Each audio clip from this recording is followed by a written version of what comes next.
Untold centuries ago, one monstrous act forged a terrible legacy for mankind. The world's first murder.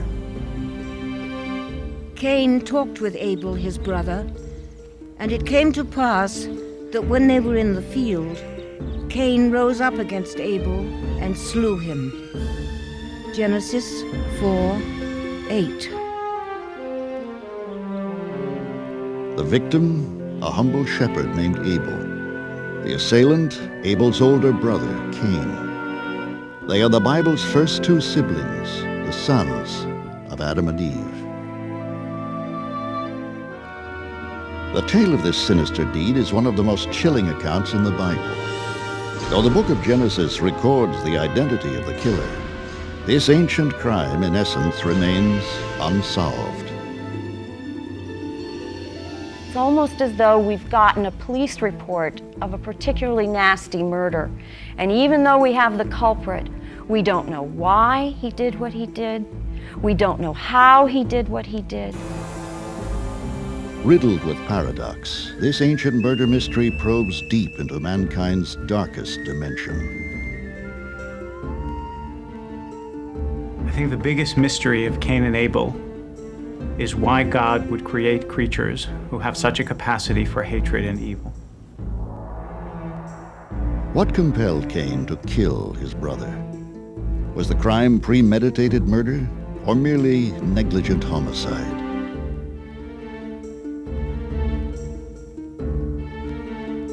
What was the enigmatic mark God branded on Cain as a consequence of his crime? And what is the haunting meaning which this, the first recorded murder in history, holds for our own time? These are but a few of the mysteries of the Bible.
And Adam knew Eve, his wife, and she conceived and bore Cain, and said, I have gotten a man-child with the help of the Lord.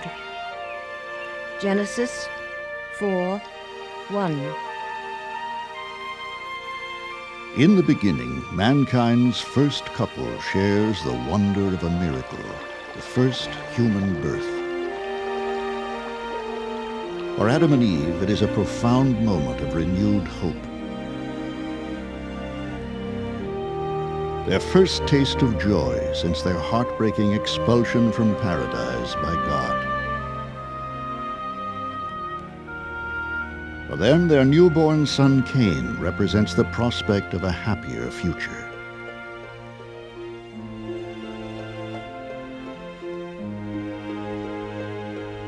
So too does their second child, Abel. It is a hopeful new dawn for mankind. So begins the Bible's account of the first sibling relationship. But the two brothers are destined to meet a tragic end. The story of Cain and Abel is shocking and timeless. A cautionary tale rich with relevance for countless generations.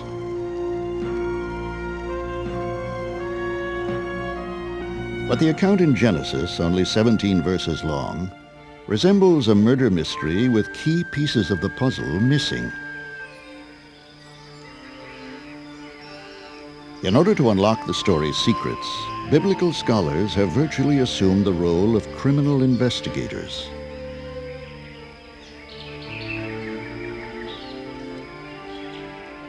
Two pieces missing from this ancient puzzle are complete character profiles of Cain and Abel themselves.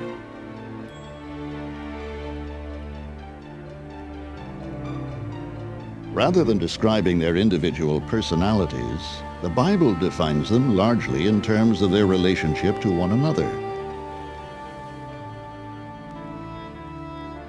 But mysteriously omitted from the Genesis account are the brothers' formative years, the time in which that relationship would have taken shape.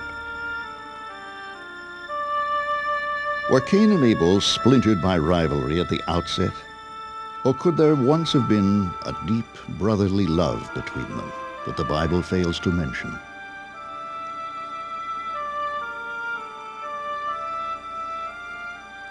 In search of the answer, historians have discovered one crucial clue. Throughout the brief narrative, Cain and Abel's relationship as brothers is mentioned an astonishing 7 times. Is there significance to this repetition? Could it carry a hidden message? The constant repetition of the word brother is to show its ambiguity. On the one hand, they are brothers by blood. On the other hand, they're not brothers in spirit. And without the second, the first is meaningless.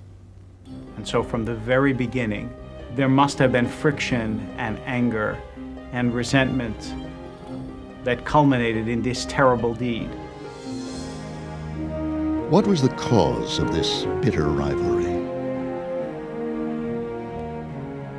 Once again, the Hebrew Bible is inexplicably silent.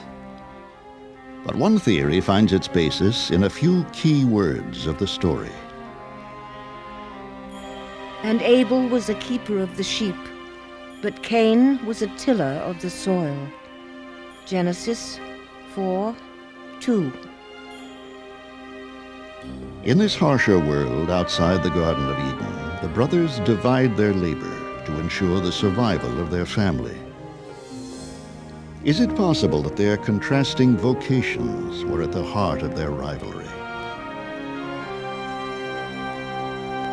What we have here is a paradigm of ancient competition over resources because, you see, the farmers need irrigation, they need water rights.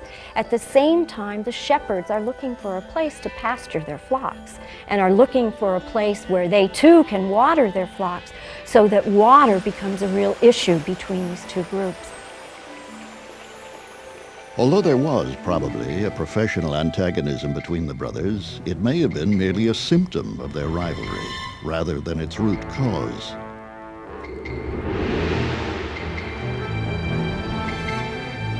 In search of the core of their conflict, scholars are drawn inexorably to the flawed character of Cain.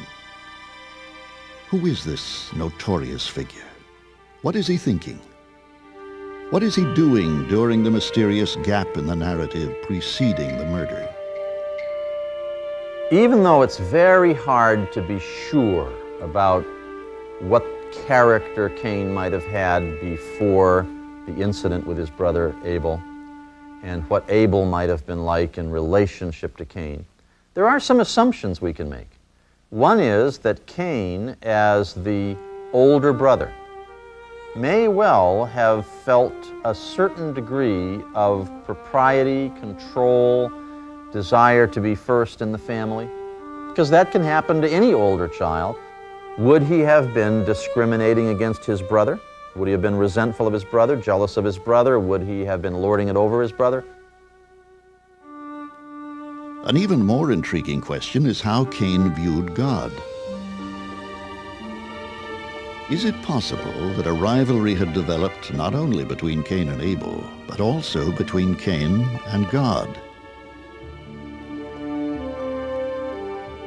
And what was the nature of Cain's other significant relationship with his parents, Adam and Eve? Once again, the biblical text is silent,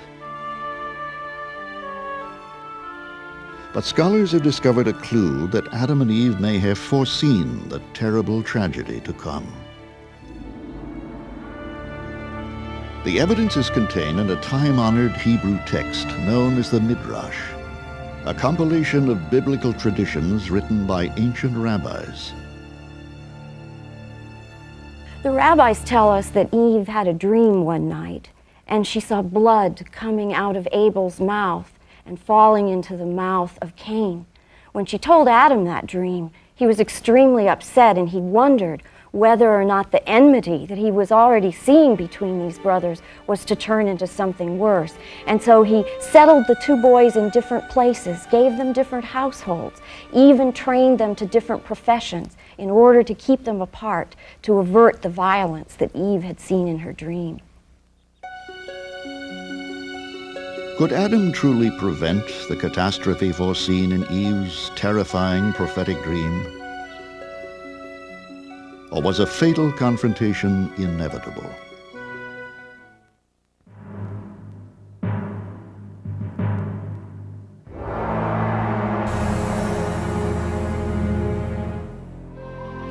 Ironically, the chain of events leading Cain to commit the world's first murder begins with the first act of divine worship, an act of sacrifice.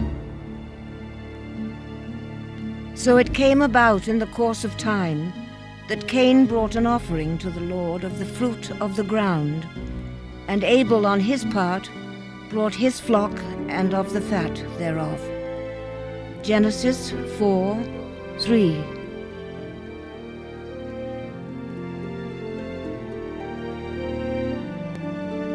Each brother expresses his reverence for God with a different form of sacrifice. Each offers the product of his chosen vocation. But what has prompted them to perform this ritual is unclear. The biblical account makes no mention of God requesting it. What inspired this early act of worship? And why does it take the form of sacrifice? In the Bible, and even today, there is a sense that if you love someone, the best way to show that love is to offer something dear to you. And when somebody in the Bible wants to show God some measure of devotion or care or love, what they do is take something that's dear and offer it to God. It's not that God needs it, but people do. In response to Cain and Abel's worship, God pronounces a judgment which ignites Cain's fury.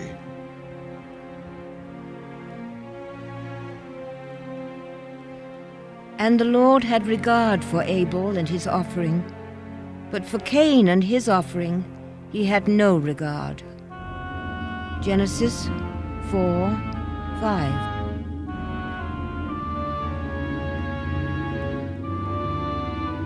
The Bible does not specify the manner in which God makes his decision known to the brothers, but one theory of what may have occurred is found in the Midrash, the oral traditions of ancient rabbis.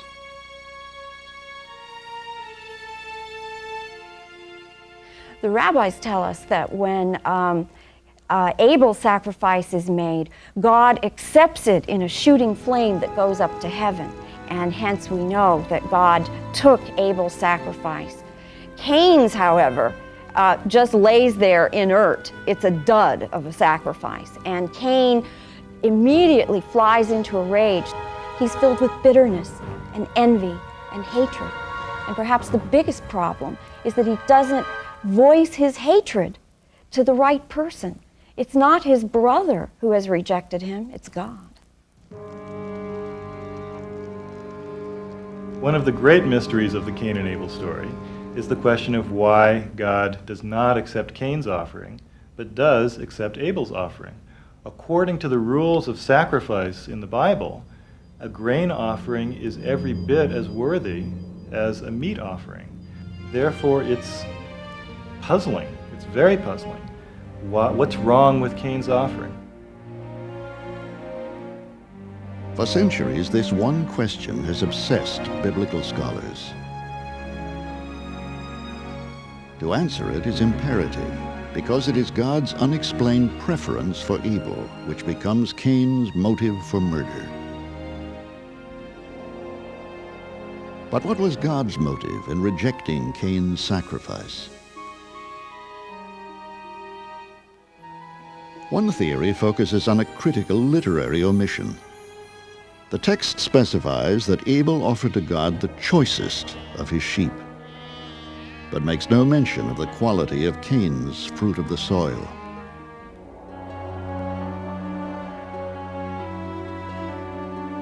Could this indicate that God rejected Cain because he had not given his finest offering?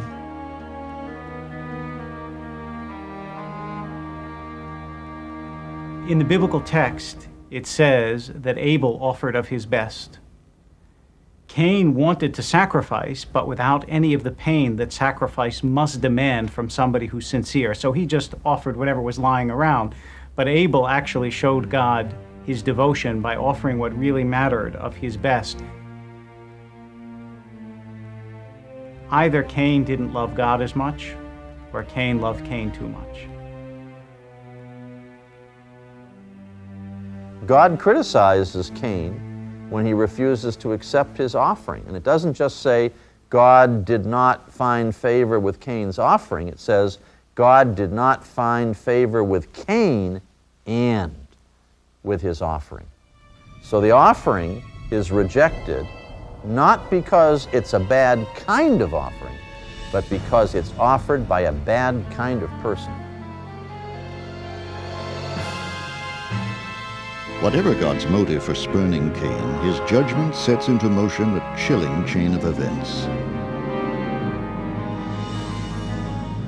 Foreseeing the tragedy to come, he breaks his silence. Speaking directly with the infuriated Cain, he issues a dire warning. The Lord said unto Cain, Why are you angry? And why has your countenance fallen? Sin is crouching at the door, and its desire is for you, but you must master it. Genesis 4:6. It is in this passage from Genesis where the word sin makes its first appearance in the Bible. The word appears more than 4,000 times in the Hebrew Bible and New Testament.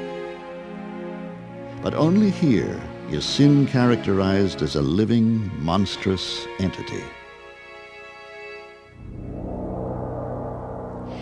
The appearance of this strange creature, sin, that is sort of crouching at Cain's door is one of the weirdest passages in the Bible. We have nothing else like this where sin is personified in quite this way.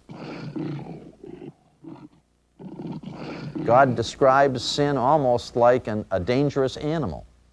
And that ability to be trapped by sin, to be trapped by the darker side of human nature, and to be motivated by it and led by it and to be ruled by it, is what we see developing in this story, even to the fatal extent that a brother can kill a brother. Unable to control his spiraling rage, Cain looked upon Abel with a murderous eye. Does Abel suspect his evil scheme? Will God intervene?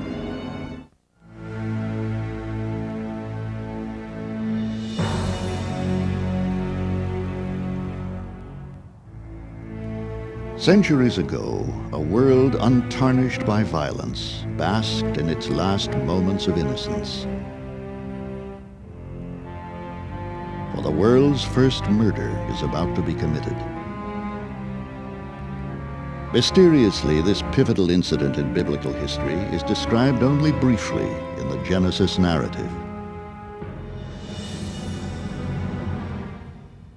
Cain talked with Abel his brother, and it came to pass that when they were in the field, Cain rose up against Abel and slew him. Genesis 4:8. The brevity of the murder's description provokes questions unanswered to this day. How did Cain kill Abel?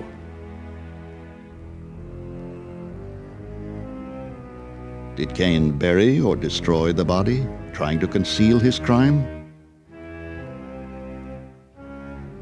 But one crucial question goes beyond the physical circumstances of the crime. Was Cain truly guilty of murder? Or could extenuating circumstances have existed which lessened his degree of responsibility for Abel's death?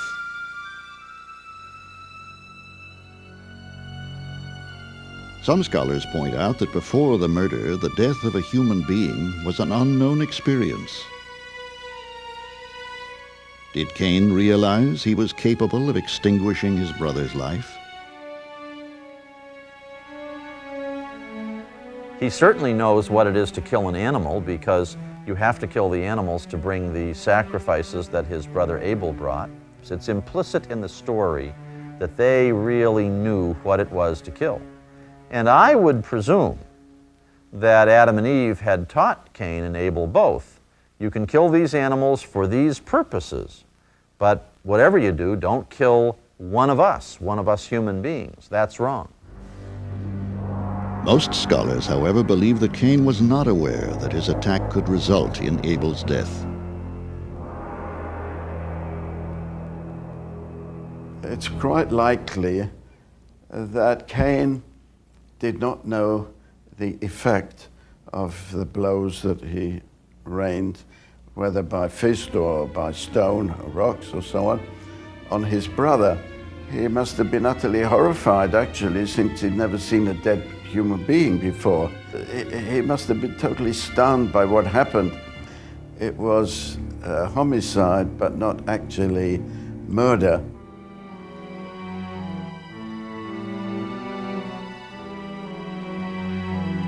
Whether or not the fatal outcome of Cain's attack on Abel is premeditated, he cannot conceal it from God.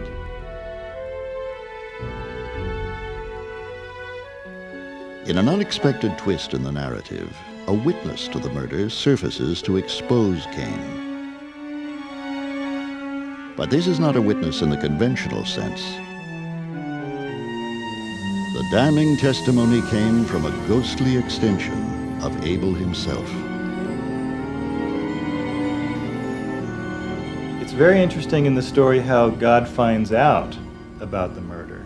God finds out about the murder because Abel's blood cries out to him from the ground. Here is a very interesting picture of blood as the life force, that even after you are killed, it somehow still has that quality of life in it. And this quality of life can cry out to the accused, can cry out to the God who judges the criminal, and to point out who the criminal is, in a sense. God's quest for justice forces him into an icy confrontation with Cain. And the Lord said unto Cain, Where is Abel thy brother? And he said, I know not. Am I my brother's keeper? Genesis 4:9. In this historic exchange, Cain does much more than compound his crime with a lie. In his sarcasm, he unwittingly poses a question destined to challenge the conscience of countless generations. Am I my brother's keeper is the first question that human beings ask in the Bible. And it is, in some sense, the question that every human being has to address in his or her life. Brother here, not in the most literal sense, but am I the keeper of my fellow human beings? And God doesn't answer it because the entirety of the Bible is an answer to that question. And what it says is, if you are not your brother's keeper, then there was no reason for human beings to have been created. But if you are, then you prove yourself the crown of my creation. Cain, demonstrating himself the direct opposite of God's ideal, awaits punishment. Will God exact a life for a life? Or will Cain face a fate crueler than death?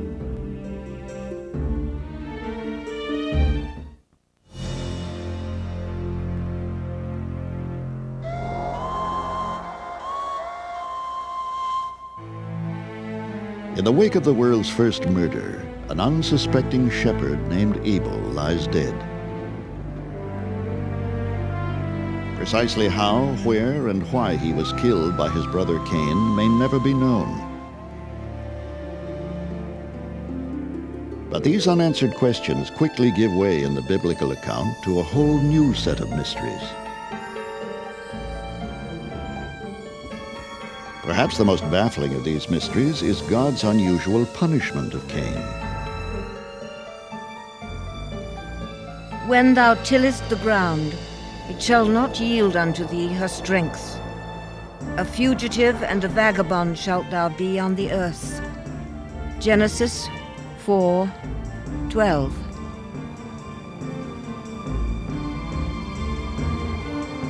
Rather than imposing a death sentence in the biblical tradition of an eye for an eye, God banished Cain to the wilderness. Is this an act of mercy? Or does God have a deeper purpose in allowing Cain to live? In the Bible, Cain is the first human being who lives with the knowledge that he took the life of another human being. And one senses that that knowledge tortured him, and perhaps God left Cain alive because he stood as a warning to all subsequent generations that it's not only that God punishes you when you do wrong, but that somewhere deep inside a human being punishes him or herself, and that in some way conscience is the most powerful and painful punisher.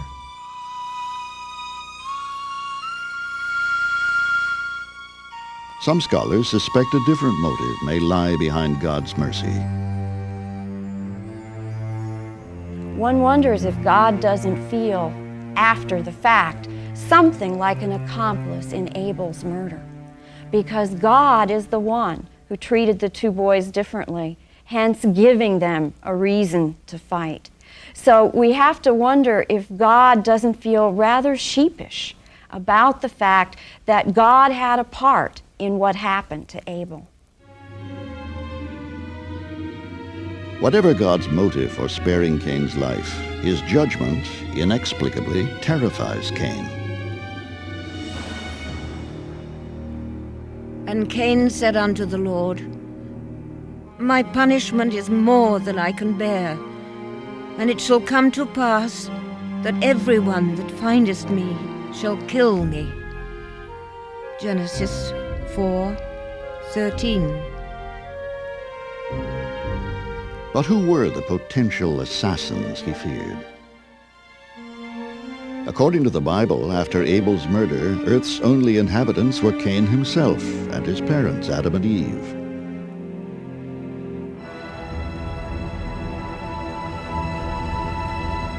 The question of the identity of these mysterious assassins may never be resolved, but God's response to Cain's fear is unequivocal.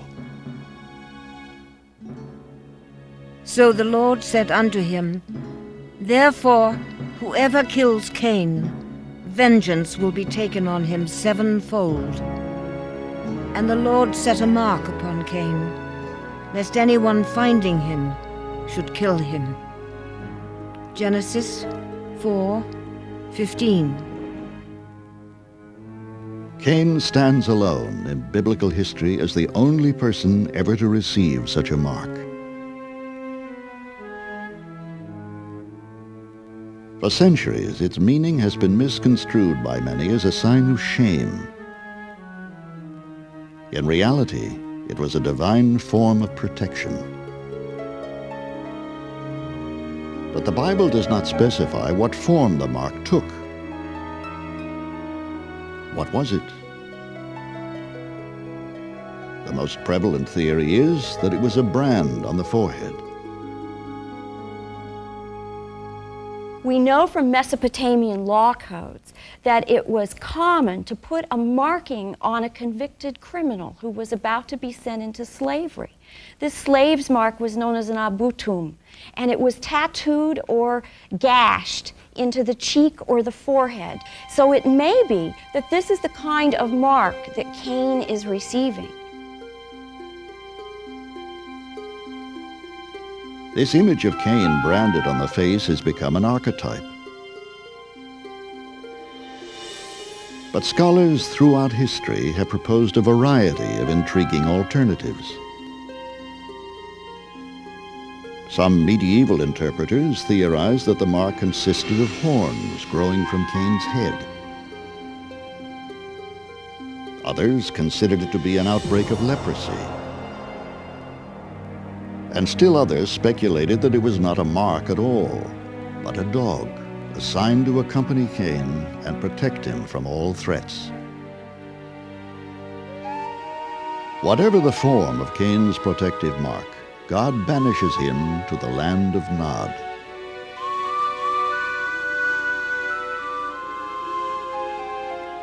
But where is this mysterious wilderness? The only hint provided by the Bible is that it lies somewhere to the east of Eden. To this day, no archaeological evidence has been found which pinpoints Nod's location. Some scholars believe Nod is not an actual place which can be found on a map. In Hebrew, the word Nod means wandering. Therefore, no matter where Cain roamed, he was in the land of Nod. It is at this point in the Genesis account that a new character abruptly appears: Cain's wife. Inexplicably, the Bible mentions neither her name nor how Cain encountered her in the wilderness.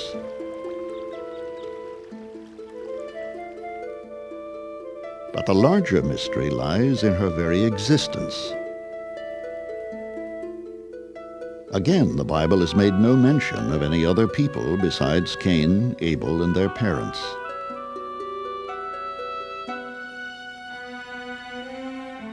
The most likely assumption is that she's actually what we would call a sister.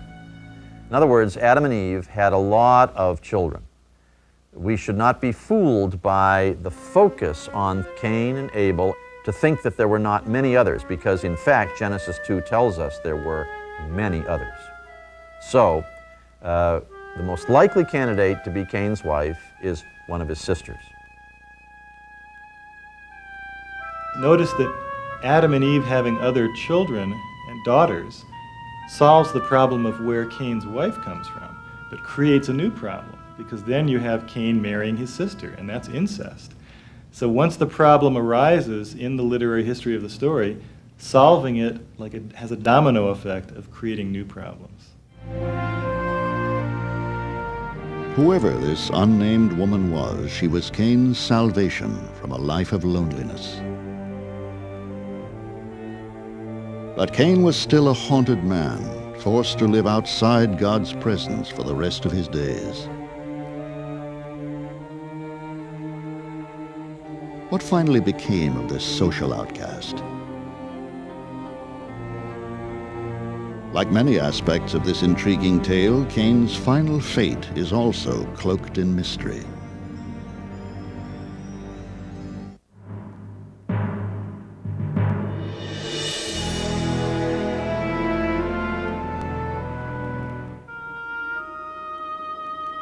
Brother,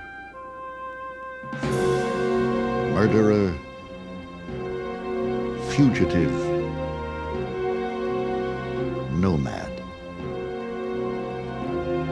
The final chapter of Cain's tragic descent takes the story to the mysterious land of Nod.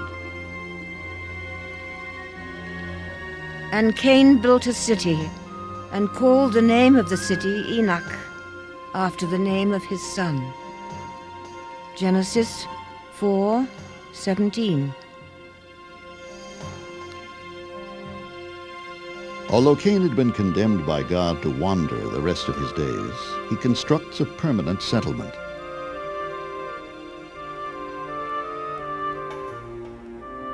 There, with his new wife, he will bring forth a new race of city dwellers. How could a man cursed to be a nomad become the patriarch of a new community? Is it possible Cain successfully defied God's curse? Or is this a clue that God eased his punishment of Cain? Some scholars believe God allowed Cain to settle and build as an act of consolation. The most painful aspect of Cain's punishment was his severed relationship with God. To fill that spiritual void, God may have granted Cain, who destroyed life, an opportunity to create it. We know that he, in fact, turns out to be a very able person mechanically. He's a builder. He's a creator. So one can assume that Cain probably had a certain amount of satisfaction in that work. He probably had some of the joy that anybody would have in being a builder and a creator. But how sad that that should have to substitute for a real, true, godly relationship with his own Creator. Outwardly successful, yet spiritually vacant, Cain lives out the rest of his days in the city he built. But the Bible is silent concerning how Cain finally died. Searching for clues, scholars have looked to ancient texts beyond the Bible, which offer intriguing theories. One revealing story is contained in the Book of Jubilees, an expansion of the Book of Genesis from the 3rd century before the Common Era. In its account, the manner of Cain's death eerily echoes the way that Cain had killed Abel. We are told that Cain killed Abel with a stone. The outcome of this, the implication of this, is that Cain later on dies when his house collapses. His house was made of stone. No person kills him, because God had given him a mark so that no one would kill him, but his own house kills him. The rocks kill him. The implement with which he killed Abel kills him in return. So there is a tit for tat, a life for a life. Another, later theory suggests that Cain's enigmatic mark not only fails to prevent his death, but actually causes it. According to this theory, Cain's mark consists of horns growing from his head. And it is this bestial appearance which causes a tragic accident involving one of Cain's descendants.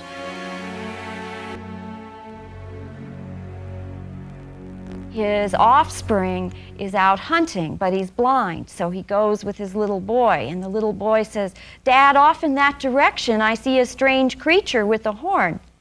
Well, Cain's offspring shoots the arrow, and when the boy and the hunter go to see what has been killed, it turns out it was their father, Cain.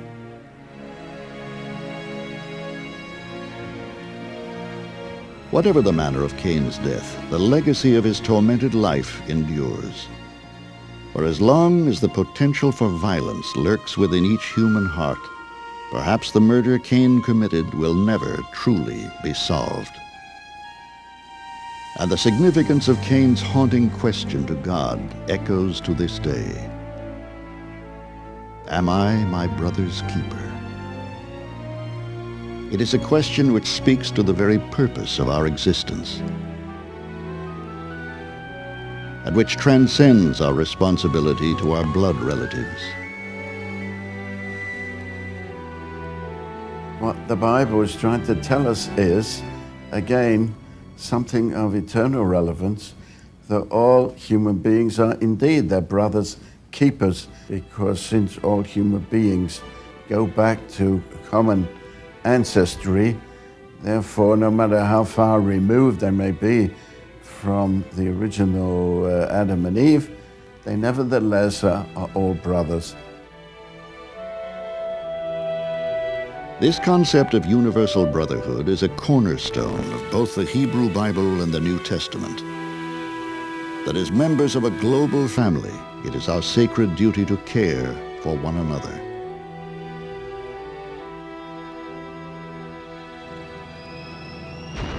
The tragic reality of human history, however, is that we do not. Mankind has continued to follow Cain's murderous example instead of resisting it. Ironically, it has been the conflicts between brothers which have been fought with the worst ferocity. From the American Civil War to the violence that ravages Northern Ireland, those with the closest bonds of blood and family have often strived the hardest to destroy each other.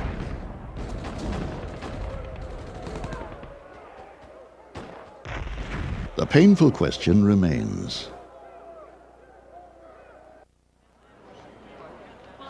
Is the human family a breeding ground for violence or a place of nurturing and peace?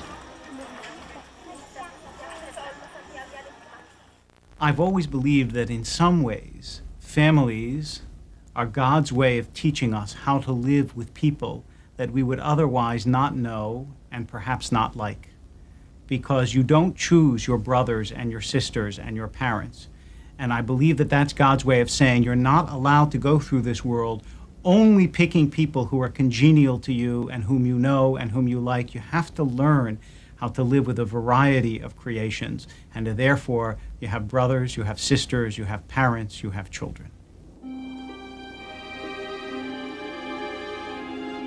The tragic fate of the Bible's first family serves as a chilling warning to all families today.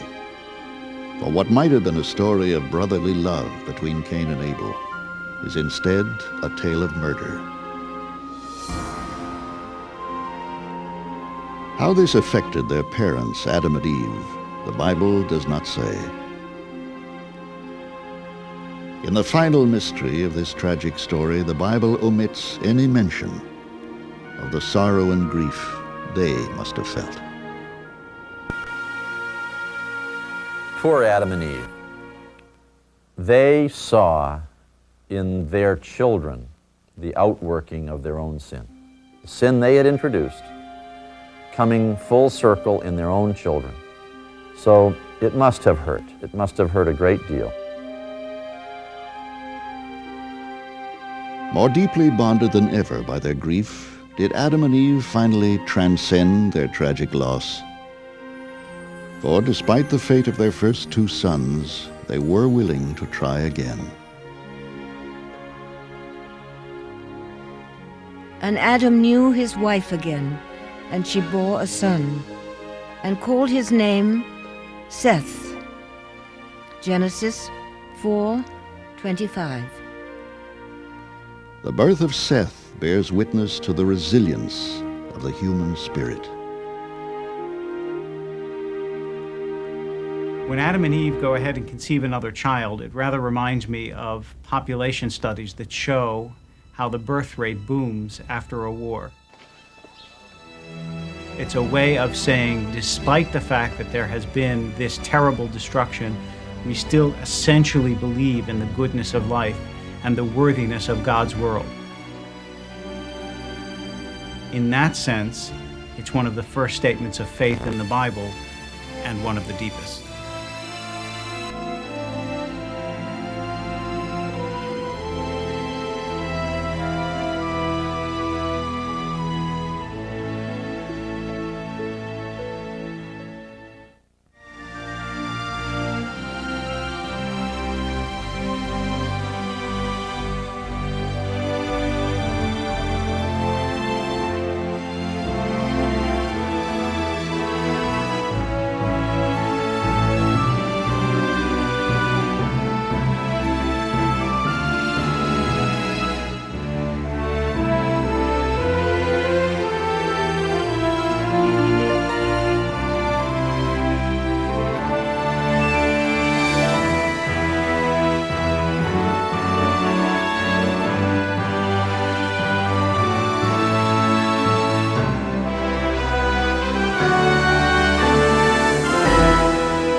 The Israelites chronicled their history.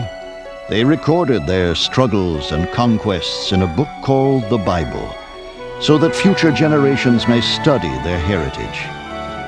Now journey back in time to the days of Abraham, Esther, and Jesus with this original A&E series, Mysteries of the Bible, The Story Continues.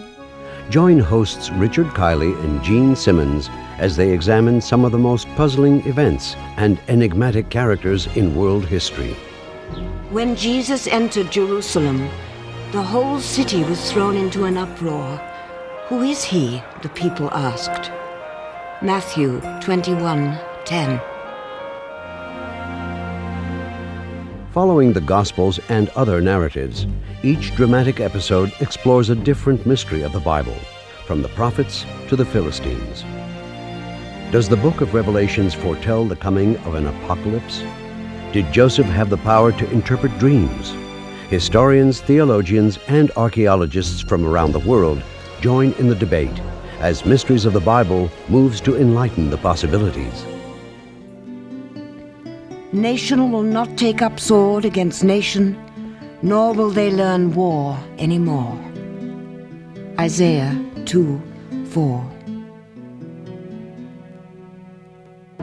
Mysteries of the Bible delves deeper into the text to ask, were such prophecies accurate? How did a boy named David, armed only with a slingshot, defeat a great warrior? What events led Abraham into the unknown Promised Land? Mysteries of the Bible present stunning evidence that may lead us one step closer to the truth. Mysteries of the Bible, the second collector's edition box set, is now available from A&E Home Video. 7 episodes handsomely packaged on 7 video cassettes. See your local video retailer for details.